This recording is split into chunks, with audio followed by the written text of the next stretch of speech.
I regret my vote. I never thought I'd say that, but I regret my vote. I voted for Trump. And now, in the first few weeks of his presidency, thousands of people are losing their jobs. I lost my job.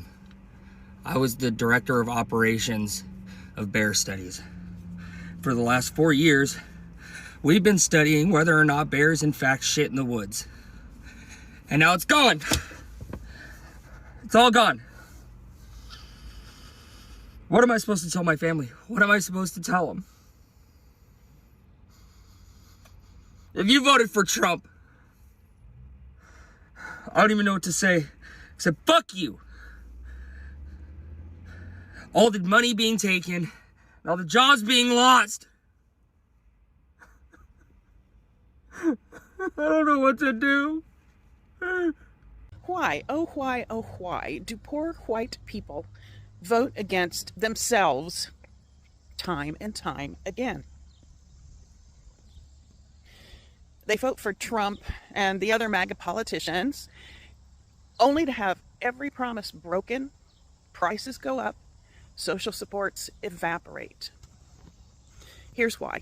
First, remember what I talked about recently, the psychological wage of whiteness.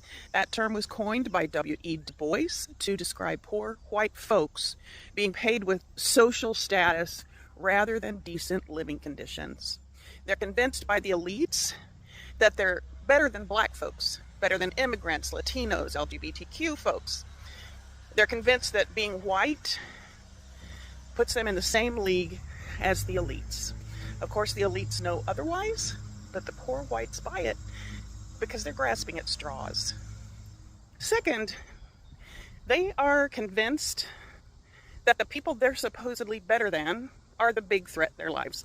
Not the rich, not the corporations or the politicians, but immigrants, black folks, welfare queens, LGBTQ, criminals, you know, the usual scapegoats. Third, the elites promise protection to poor white folks. A politician comes along and says, I'll keep those people in their place, or I'll kick them out, or I'll lock them up. Or, more politely, I'll defend your values. They don't say, I'll make your life better.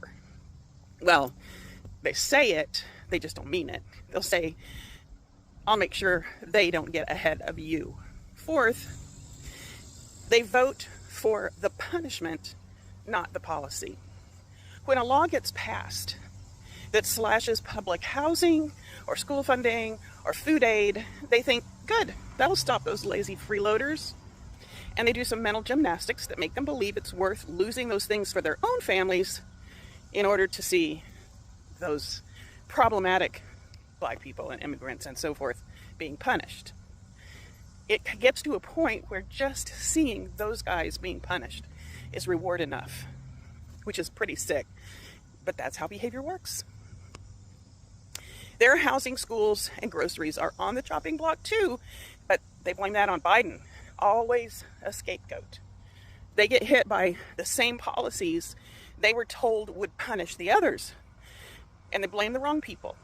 The system fails them, but they've been trained to blame the scapegoats, not the cause, which is the rich people, the people they voted for.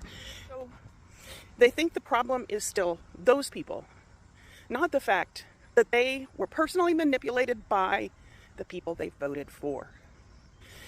They're basically saying, I'll take the hit as long as you don't help them, or worse, as long as you hurt them. That is the psychological wage Du Bois was talking about, the trade-off between material security for racial status. And that's a crying shame, folks. One share, like, save, and comment shows that you care about white people taking responsibility for racism in America. This work is important to me, and I want to keep doing it. If you want to support me, consider a donation of any size to coffee.com/Kelly Snyder. And yeah, spelling is important. Hello guys, now welcome back again to another season of MAGA Fafo. We're really feeling it. Let's watch this video that I have for you here that shows how racism is very much expensive. I'll be right back. to share my thoughts about it. Please do share your thoughts about it. Comments in the comment section. I'll be here back, and if this is your first time, if not yet subscribed, please do subscribe, share our content. We're going to greatly appreciate. Let's rock in, my fellow people. I was a Trump supporter. I don't know how long I can keep doing this. You should have stopped years ago, but continue. I have a construction company, and not a fucking thing is getting done. So here we are, in the midst of the consequences of our own actions. Got it. Continue. This is what I get. Yes. This is what I fucking get. Nothing but white boys. Takes 4 days to do a one-day job. I might have fucked up.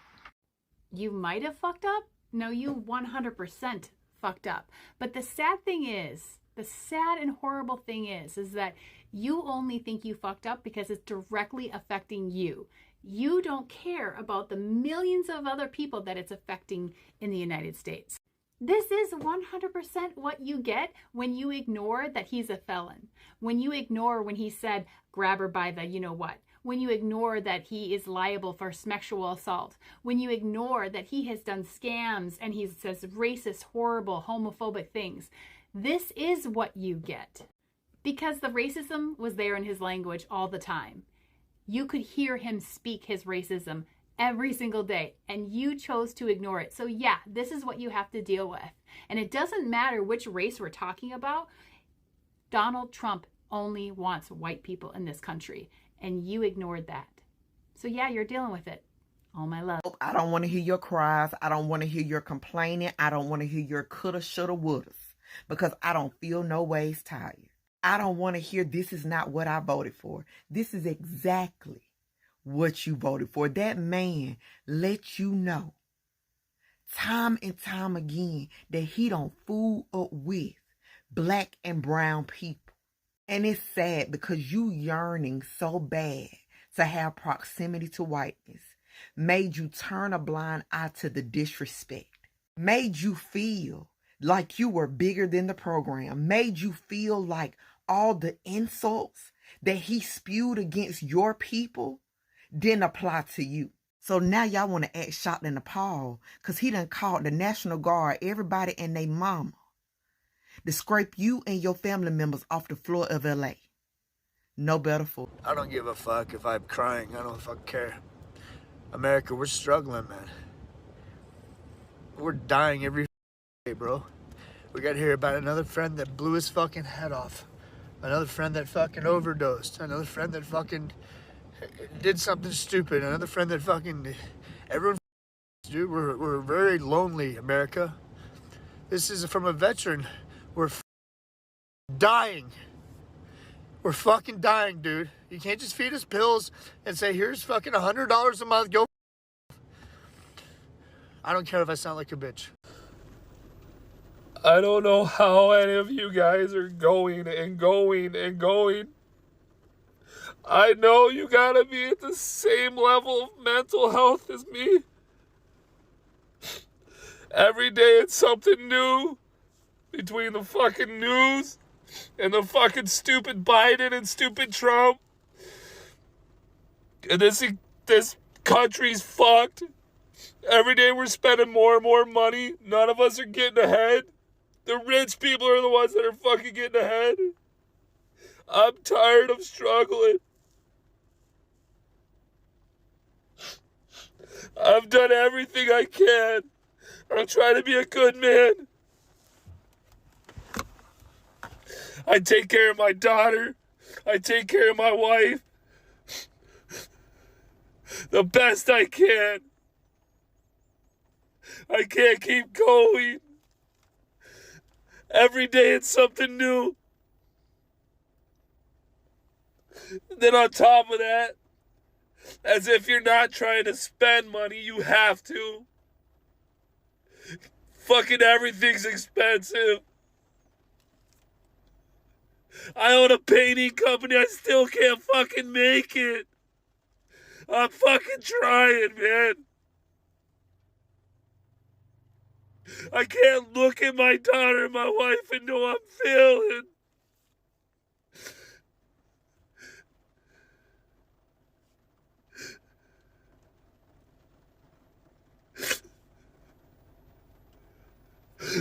I'm fucking done.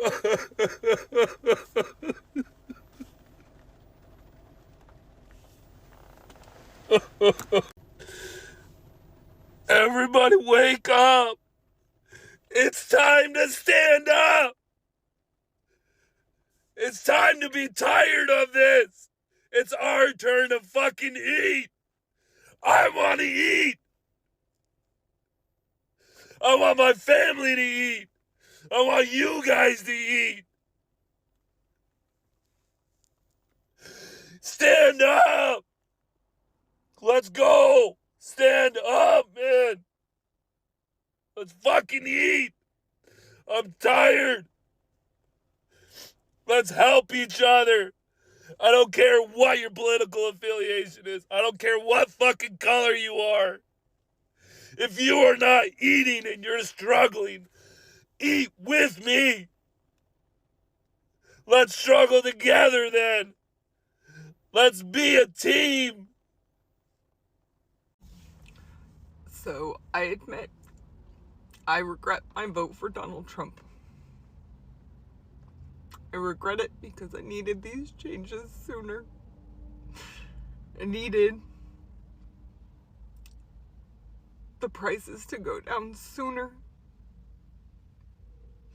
so that I didn't drain out my bank accounts and go into crippling credit card debt, so that when I had an emergency, I had money set aside.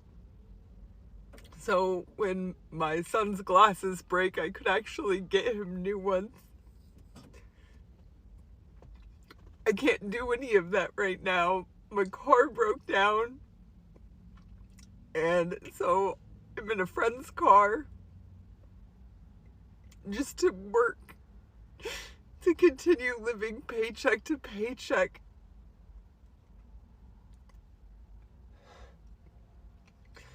I knew it was going to be hard, and that it wasn't going to come fast. I just wish that things would work out better. I really regret that everything is taking so long, because there's so much pushback, because I don't even know the reasons anymore. I don't understand why good things have to be trampled on. I don't know why good people have to be trampled on. I don't want a lot. I just want to be comfortable. I just want to not live paycheck to paycheck. I just want to be able to live and work.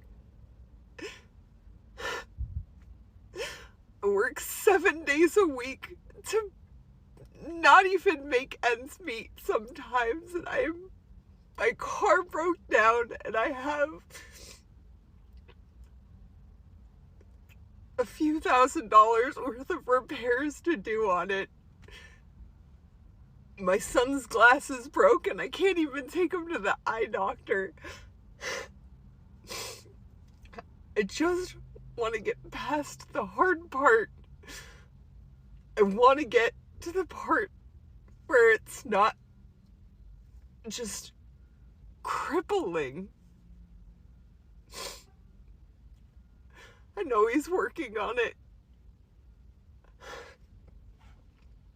I know that it's gonna get better, and that it wouldn't have been any better with anybody else. I just really needed things to start working again. They're still not.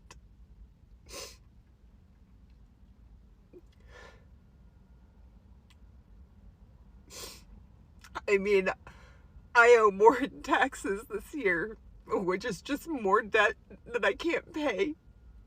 And I have to pay. It's just another $100 or so a month that I can't afford.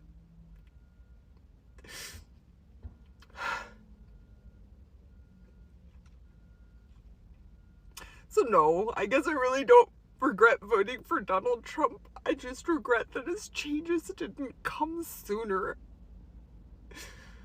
I just need relief. I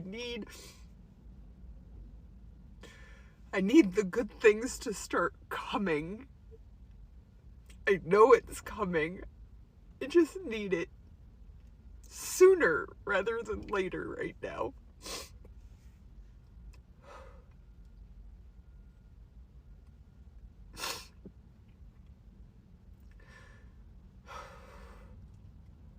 Good vibes, everybody. Thank you.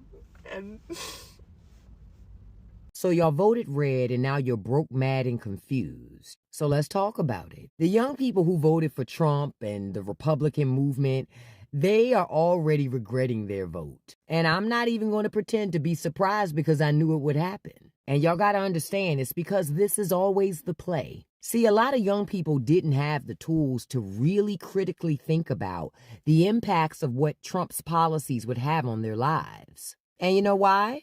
Because the American education system was never built for you to think critically. It was built to keep you just smart enough to pass a test, but not smart enough to question power. So when the propaganda machine started pumping, most of y'all didn't even know how to check that stuff to know what was factual and what was a lie. You didn't even know how to look past the shiny slogans, the memes, the TikToks, and actually ask real questions like, how does this policy impact me? My rent, my student loan, my future.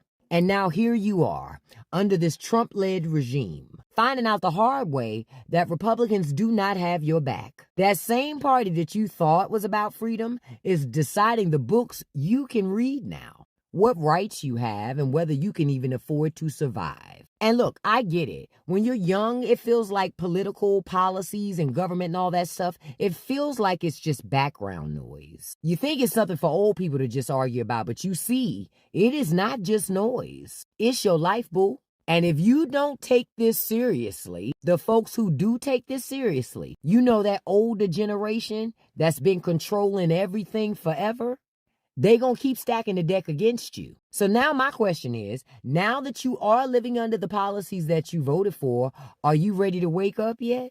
Are you ready to stop treating government like a joke and start treating it like survival? Because until young people wake up, old people are gonna keep cashing checks on. Well, the big beautiful bill just passed. Thank you, God. This country was getting way too fucking free. At least now the federal government can monitor and survey every single thing I do with AI and facial recognition and drones. Do you know how hard life has been without that? At least public funding is getting cut and healthcare is going to get streamlined, which means less coverage than there already is. At least poor people will die faster because they can't afford healthcare. At least schools will finally be safer.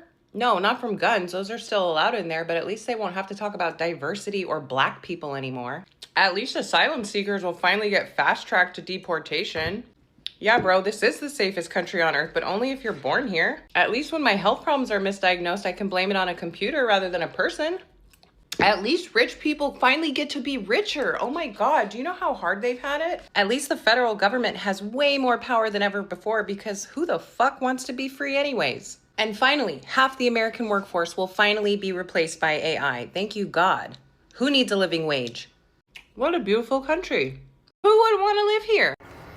All I can say, I was a dumbass, voted for Trump only because of my beliefs. People around me encouraged it. I can think for myself, yes. But I felt at the time that was the better choice. Now I'm looking at it with everything going on. It was the worst decision I ever made. I wanted not to vote. But people said you won't be able to have a say in anything if you don't vote. I totally regret this. I shouldn't have voted at all. Hello guys, welcome back again. And watching these videos of MAGA farmers, finally confronting the consequences of the very policies they supported is both tragic and ironic. It reveals how political choices rooted in a fear and prejudice can backfire in ways that devastate the very people who thought they were being, protected by the same policies. Guys, what? For years, many of these farmers believed the narrative that immigrants, especially Latinos and black workers, were talking or they were taking over America, they were taking their jobs. This belief, fueled by political rhetoric, blinded them to the reality that these immigrants were actually sustaining the agricultural system of their country. Farming in the US is one of the back-breaking work. And you know what, guys? And farming in the US is back-breaking work, long hours under the hot sun, and bending over fields, dealing with pesticles, dealing with pesticides, and enduring physical demanding, conditions. And many Americans, including those who supported Trump, had no interest in taking those jobs. Only for the immigrants, the Latinos, the black people had to come in to be in these jobs, to take over these spaces. Some of which they were told that these people are taking over their economy, they're taking over their country. They are not taking over their country. They are doing what is necessary for their country. If not for these workers, then I don't know how the economy will be, because the backbone of this economy, it's the imported labor, the labor from outside. But I don't know if they saw this, because immigrants fill that gap, and they formed the backbone of America's food supply. They worked tirelessly in fields, in dairy farms, and also in slaughterhouses. Yet instead of being valued by those MAGA supporters, they were demonized as illegals or job stealers. And that's why they, let Trump take over, and they voted for Trump. They voted him in because he promised them to give them back their country. What do you mean, taking back your country? Was your country taken? No, of course it wasn't. And this shows how also racism is fully covered in their faces. It is also blinding them in that they cannot see the full impact that these, immigrants are having in their country. They are not seeing, the efforts that these people are making in their very own country, so that they make sure that food supply is there. They make sure that they also, gain something from their businesses, because most of the workers are the ones that were deported. It's up to them, And so these videos are a painful reminder, I would say, that racism and xenophobia often cloud people's judgment. Instead of recognizing immigrants as partners in building the nation, some whites, chose to believe in scapegoats and divisive rhetoric.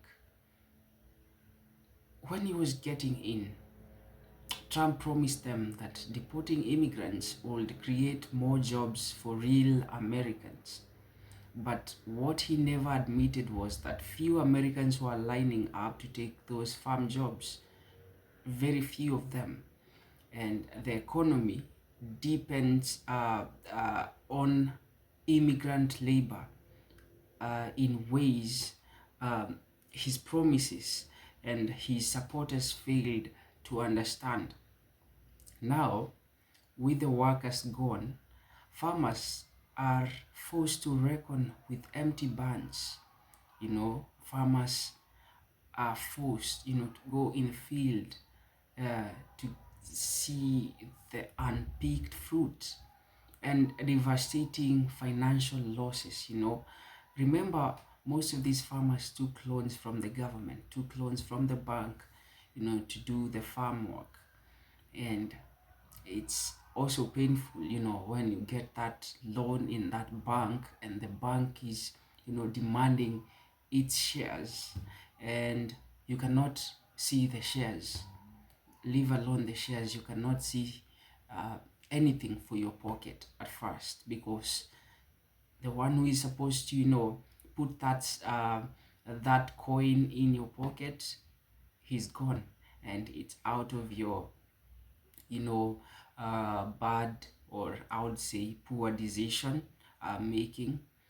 So the very foundation of their livelihood, I would say, has been shaken, because they allowed prejudice to guide their political choices. And beyond the economic consequences, these videos also reveal a moral lesson. When a society mistreats and dehumanizes those who do the hardest work, it eventually collapses under its own injustice. And exploitation without appreciation is never sustainable. It will never sustain anyone. And guys, sorry for that. Some farmers in the videos even admitted they voted for Trump, believing he was their savior.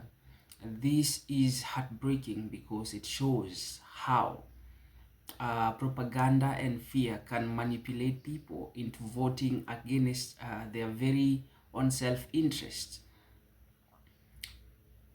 Their tears now are not just about losing workers, but also realizing they betrayed people who once stood by them, people who stood for their businesses and works, farms. They disposed them. Immigrants who labored faithfully for years, were cast aside like tools that were no longer in use, and now their absence is felt deeply. I can really tell, and you, my viewer, you can really tell that it's very, very much felt here. And I'd also see that this video also focuses, or I would say forces us to question, why does it take personal suffering for some people to acknowledge the humanity of others? Only when their farms are falling apart do they see the value of the very workers they dismissed. This situation also exposes the fragility of America's food system. It was built on cheap, exploited immigrant labor. Without reform and justice, the entire structure will collapse at the end when those workers are pushed away. And for Black communities, these videos are bitter, are a bitter sight.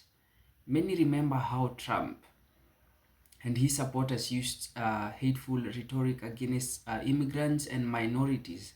Yet now those same supporters are crying out for help from the very groups they despised. Right now, they're calling Blacks to come support them in these farms. Right now, they're all over here, crying out and, playing victim here. They want support from the Black people. They want support from the very people that they are so much against. And this, like I said earlier on, this shows how racism can be very, very much expensive. Especially right now, you can see it for yourself and judge it for yourself. Because let's talk about humanity like we always preach the gospel here. Let's care about others. I'm very sure if they really cared about the black people, if they really cared about some of the Latinos who voted for Kamala Harris, if they also cared about the immigrants and the black labor, they will not have ended into this situation. Most of the times I do say that in this world we give energy, and that energy that we give, it's what we get back, because it's like a circle. It goes this way and eventually it will come back here where it came from. This is a lesson to learn. I've been your presenter Shadrach, and I'm really hoping that you've had a nice time here. Please share your thoughts concerning this particular one in the comment section. Let me get to see it from your specs. Let me get to see it from your side in the comment section. Let's converse, let's talk about it. And at the end of the day, I know we learn one or two things from each other, and that's all about life. Learning from each other, caring about each other. This marks the end of the session, and thank you so much for those who tuned in and those who stayed for this up to this very end. Thank you so much, and also for our returning subscribers. If this is your first time here, feel very much welcomed, and please don't leave without subscribing, man. Please, it's very simple. Hit that subscription button, that like button, and share our content. We're going to greatly quickly appreciate. Really hoping to see you in my next video. Of course, I do post each and every day, so be assured of learning from each other each and every day. Your presenter Shadrach. See you then, my people. Goodbye.